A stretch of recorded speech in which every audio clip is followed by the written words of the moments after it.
The main person തൻ്റെ passion business ആയിരുന്നു എന്ന് നമ്മൾ വിചാരിച്ചപ്പോഴൊക്കെ അദ്ദേഹത്തിൻ്റെ ഉള്ളിൽ സിനിമയോടുള്ള സ്നേഹം വളരെ ആഴത്തിലായിരുന്നു.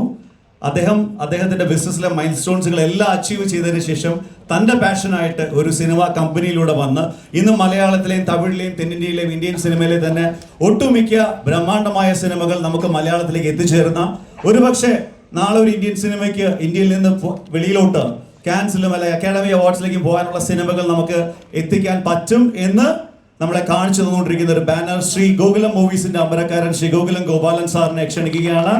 The chairman and managing director, Sri Gokulam Group, one and only Sri Gokulam Gopalan sir. പ്രിയമുള്ളവരെ, ബഹുമാനപ്പെട്ട കമലഹാസൻ, ജോജു, ആദരാണി, കൃഷ്ണമൂർത്തി, ഇവിടെ കൂടിയുള്ള എല്ലാവർക്കും എൻ്റെ വിനീതമായ നമസ്കാരം. എന്നെ സംബന്ധിച്ചുള്ള ഒരു ഫാഷൻ സിനിമയാണ്.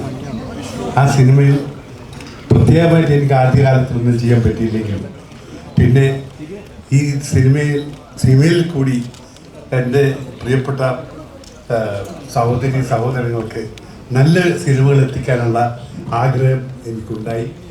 അതുണ്ടായത് മാത്രമല്ല, ഞാൻ തന്നെ കുറേ സിനിമകൾ എടുത്തു. ആ സിനിമയിലൊക്കെ എല്ലാ സിനിമയും എനിക്ക് എടുത്ത് പ്രദർശിപ്പിക്കാൻ പറ്റിയില്ലെങ്കിലും നല്ല സിനിമകൾ എടുത്ത് കേരളത്തെ കൊണ്ടുവരണം എന്നൊരു ആഗ്രഹത്തിലാണ് ഈ ഡിസ്ട്രിബ്യൂഷൻ ഞങ്ങൾ ഇറങ്ങിയിട്ടുള്ളത്. കമലഹാസൻ എന്നെ സംബന്ധിച്ചിടത്തോളം ഒരു അത്ഭുതമായ ഒരു വ്യക്തിയാണ്. കാരണം വളരെ കൊല്ലങ്ങൾക്ക് മുമ്പ് തന്നെ ഞാൻ മദ്രാസിൽ പരിചയപ്പെട്ട് ഞങ്ങൾ വളരെ ആരാധിക്കുന്ന ഒരു വ്യക്തിത്വത്തിൻ്റെ ഉടമയാണ്. ജിമ്മിലായിരുന്നു ഞങ്ങൾ ഇടപെടൽ.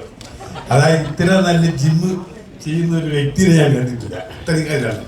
അപ്പോൾ അദ്ദേഹത്തിന് മണിക്കൂറുകളോളം ആ ജിമ്മിൽ ചെലവഴിക്കുമ്പോൾ ഞാൻ ആശ്ചര്യപ്പെടാറുണ്ടായിരുന്നു, ഇത് എങ്ങനെ സാധിക്കുമെന്നുള്ള. ഓരോ ആക്ഷൻ ചെയ്യുന്ന സമയത്തും ഞാനിങ്ങനെ നോക്കിക്കൊണ്ടേയിരുന്നു. അത്ര നല്ല ഒരു ജിം. അതുകൊണ്ടാണ് ഇന്നും എൻ്റെ മകനെ പോലെ ഇരിക്കുന്നത് അദ്ദേഹം. മനസ്സിലാക്കി ഞങ്ങൾ ഒരുപോലെയായിരുന്നു. ഇന്ന് എൻ്റെ മകനെ പോലെ അദ്ദേഹമായി. അപ്പോൾ അതിൻ്റെ കാരണം അതാണ്, അത് അധ്വാനത്തിൻ്റെയാണ്. നമ്മൾ എന്ത് ശ്രമിച്ചാലും എങ്ങനെയാണോന്ന് ശ്രമിച്ചു കഴിഞ്ഞാൽ നമുക്ക് സാധിക്കുമെന്നാണ്.